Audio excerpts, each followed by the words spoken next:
Unfortunately, the internet is a very evil place, and with that comes very many toxic people on the internet, like I just said. So we will be talking about the unhinged and flat out gross, disgusting, freaky little people on the internet that are fans of stuff. Like, you don't get to be a fucking fan of shit on the internet. Because I am posting another opinion video, it's getting a little unhinged. So now I'm gonna let you start sending me death threats to accommodate for, you know, me having an opinion on things. I know it's kind of a crazy concept. I've kind of boiled these fan bases down to 3 different kind of categories. This is one of the most probably reoccurring ones. It's gonna be toxic people, corny ones, you know? And, you know, there's nothing wrong with being corny. Nothing wrong with it. And the last one is the parasocial fans, which I will definitely get into later because that is a big one that I definitely want to talk about. Parasocial, meaning they form kind of relationships with things that will never know that they exist. Probably the worst one here is the toxic ones, honestly, because they will go to any length to make you feel like shit. You could be going online to express the way you feel about something that means so much to you, that just has so much a special place in your heart. But, you know, if you say the wrong thing, then they might come to your house and kill all your pets. One of the most toxic fan bases is a fan base for a Cartoon Network show called Steven Universe. This show is made for kids. So for context, since I actually did watch the show, Steven Universe is a show that aired from 2013 to 2019 about a young kid named Steven who is a half space warrior gem and half human. And why it's relevant is because his space warrior mother, Rose Quartz, back in like 2015, there was a lot of fan art made for Steven Universe, which is fine. And there was one artist in particular, and they made fan art for Steven's mother. The artist made her a little bit thinner than she appeared in the actual show. And there were like 15 blogs talking about how she was wrong and she got told to do bad things to herself. Interpret that how you will, because she drew a fictional character a little bit thinner than she actually is, which is absolutely unhinged and absolutely like a heinous thing to do. It's just like, oh my god, get off the internet. Like, I get if you like something a lot, but you should not send somebody death threats because they drew something a way that you didn't like. And like, that was a long time ago, but it's just like such a crazy thing. A Cartoon Network show that is made for young people can have such a toxic fan base and environment, and like, it's not fair. And that speaks for literally any fan base. Do not send any comments or death threats to somebody because you don't like their opinion. Instead, tell them that they have green aura with flies. These Steven Universe fans are so toxic that they made it on the top 10 most toxic fan base list.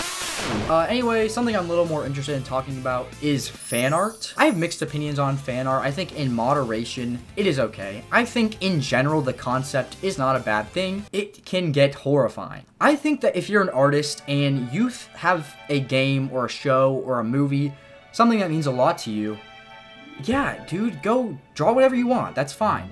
That is until it is grotesque. Another culprit for shit like this is the game Undertale. Now, obviously, a fan base being corny is not hurting anybody until it is. Please do not draw 2 skeleton brothers from a fictional game.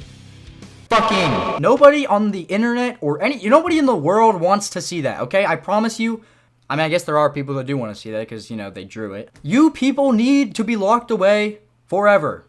You need to go. Like, how weird is that? I am not hearing out any of your little kinks. Now, fortunately, when Undertale fans were at their peak worstness, that is definitely not a word, I didn't care for Undertale at all, and I wasn't on the internet enough to see things that would ruin my life forever. Remember the 3 categories I mentioned? I think they are all 3. And some of them like to ship themselves with fictional characters in the game. Now, I'm not really a mean person, but I think that if you are having horny sexual fantasies about one of these characters, I think that you need help, and I hate you. Back in 2016, I think they were definitely at their worst in terms of toxicity. Often if you played the game the wrong way, you would be attacked and defamed.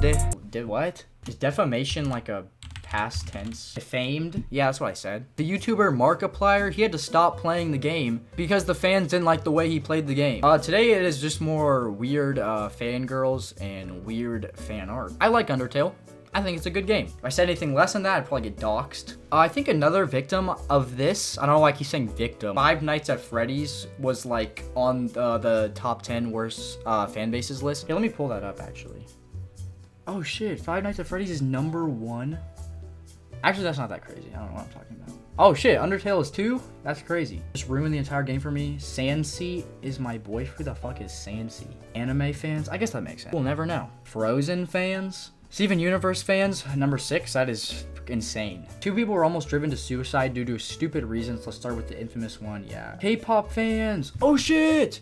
Wait, that goes into my next point. Okay, well now something that I've really wanted to talk about for a long time is the parasocial freaks who are obsessed with celebrities. I'm looking at you, Billie Eilish fans. And you know what? Taylor Swift fans, too. Swifties, yeah? How about Swift? How about that? Oh shit, that says Billie Relish? Fuck you, Billie Relish fans. Fuck all of you, you suck. Not actually, I'm not trying to hate on anybody, but I do think that some of you are a little too into, like, thinking that you have a relationship with a celebrity. I see a lot on TikTok, so... Okay, I was looking on TikTok and I found this video, which was pretty much my exact point, and it says...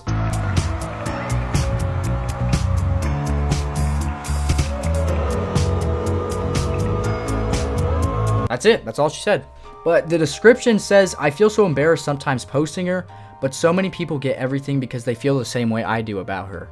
Like, yes, obviously extremely parasocial. That is not something to be proud of. I wouldn't go around bragging that, or just even claiming that you're parasocial towards a celebrity. That's not a good thing. That's not a good thing. The way she treats her fans is always thinking of them. It shows. She gets down in the crowd to touch and interact with. Oh, okay. See, now it's weird because you're talking. First, you're saying you're obsessed with her and that you parasocial relationship, and then you're talking about how she touches her fans. You know, maybe don't touch all your fans anymore, because I think you need to be afraid of your fans, because they will never wash their body for the rest of their lives. I love her. She makes music that puts everything you feel and are into the most beautiful, a lot of the time fun songs. I see her as much as I can because I'm so fulfilled afterwards. I don't care if you think it's weird to be obsessed with a celebrity. It is weird. She's so much more to that to me. Okay, it only gets weird when you talk about how you love how she interacts and touches her fans, and then that you're obsessed with her. That's the problem here.